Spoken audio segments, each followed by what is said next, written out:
Welcome back everybody to Midweek Mentoring, the series on my channel where we improve your entrepreneurial life one video at a time by providing you with powerful data sets on topics such as fitness, mindset, biohacking and more. I'm no expert, I'm no scientist, I'm just sharing the knowledge that has helped me that I've picked up along the way. So without further ado, let's get into today's video. In today's video, we are going to be talking about 5 things that you should avoid in everyday life that are harmful to you and what to do about them. Please do your own research on all of this, as this is my own opinion, it's what I've learned, it's what I've studied, but you need to make your own assumptions. Let's get into the video, let's go. Number 1, and what pains me the most, is perfume or cologne. And I'm a fanatic about perfumes and colognes, but I have to say they're not the best for you. Yes, they smell really nice, and once you get into studying niche fragrances, you really start to love them.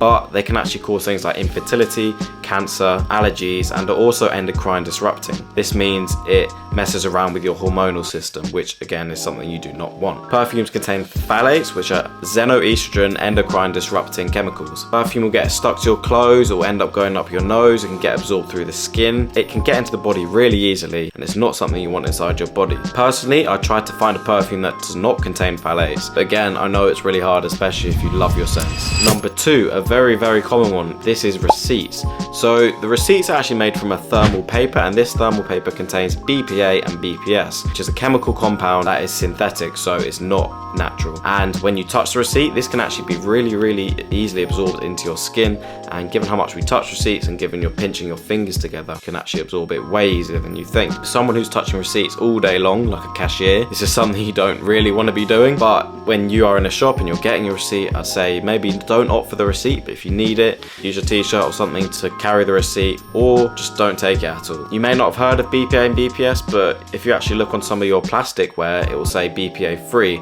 So it's good that it's known to cause certain things and that there is an awareness around it, but people aren't educated on the receipt part. Companies will aim to make their, bottles BPA free. They don't tell us about the receipts. Please don't panic though, every once in a while to touch them is fine. Don't go absolutely anal about it, but just try avoid it if you can, is what I'm trying to say, because these compounds can actually disrupt your hormones. Again, not something you want. Hormonal balance is so important for a variety of reasons. Third one, and again, a really annoying one, it's a laptop, and the clue is in the name. You put it on your lap. This is maybe a more common one that you may have heard before, but don't actually put your laptop on your lap, even though the name suggests it. Putting your laptop on your lap can emit EMF signals which radiate your reproductive system, can affect stuff like sperm count and how often females release eggs. Again, not something you want. You want your reproductive system to be intact, of course. So yeah, avoid putting on your lap if you can. Also, they do emit heat as well, so you can actually get minor skin irritations, even though you may not feel it or notice it too much, which can eventually lead to skin cancers. Instead, I'd say put it on a desk if you can, or if you can't do that, maybe try put a cushion in between your legs and your laptop. It's a simple way to avoid it. Again, lots of technology we use emits EMF, like a microwave emits EMF, but these are on a smaller scale, of course. But your headphones, you're putting EMF straight onto your brain. Phones in your hands, laptops on your lap, there's loads of stuff that does it. So next time, maybe just be more cautious and think about, is this emitting EMF? What should I be careful of? How can I avoid it? What's the other solutions to it? Number 4 on this list is floss, and there are quite a few dental ones I could have listed, but I wanted to talk about this one specifically. So if you do floss, you may have noticed that your floss may be slightly slippery, and these are usually called glide flosses. So what these glide flosses do is they have an extra coating on the floss, which makes it easier to get in between the teeth.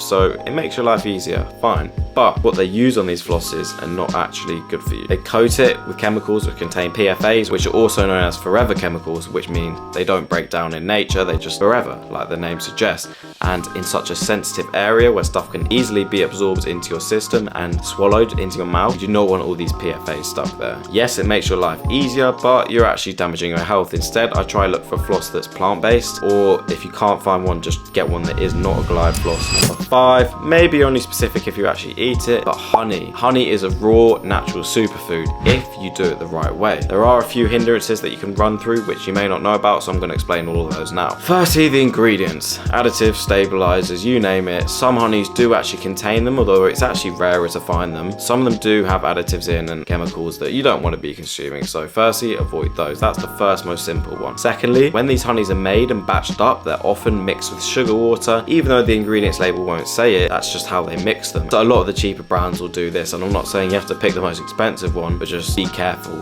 Another thing that is bad is the mixture of EU and non-EU honeys. Maybe this only applies for my Europeans or my UK people, but on the bottle it will say it has a mixture of both, which means they've got honey from Europe and they've got honey from the UK and mix them together, and you have no idea where they've come from. You don't know what apiary they're from, none of that, which again is bad because the bees could be contaminating themselves with pollen from plants which contain pesticides, which again you don't want in your honey. And more on the topic of this, the solution to that is try find honey from a single apiary in a single enclosed region, because even if you get honey from a certain region, I don't know, like a county or a state, even though the bees are in their hive, they can actually fly 5 miles that way and get pollen which is contaminated from pesticides on the plants. So even though it says it's local, the bees may be flying way over there and getting different kinds of honey. So try find ones which are single apiary from the same place, or make your own hive, and then you should be good to go. Thank you all for tuning into this week's midweek mentoring. As usual, did learn something, and I did wake you up to a few things that you may not have already known about. Please do drop a like and a comment on the video if you could, it helps massively. Please subscribe as we are aiming for 500 subscribers by the end of the year,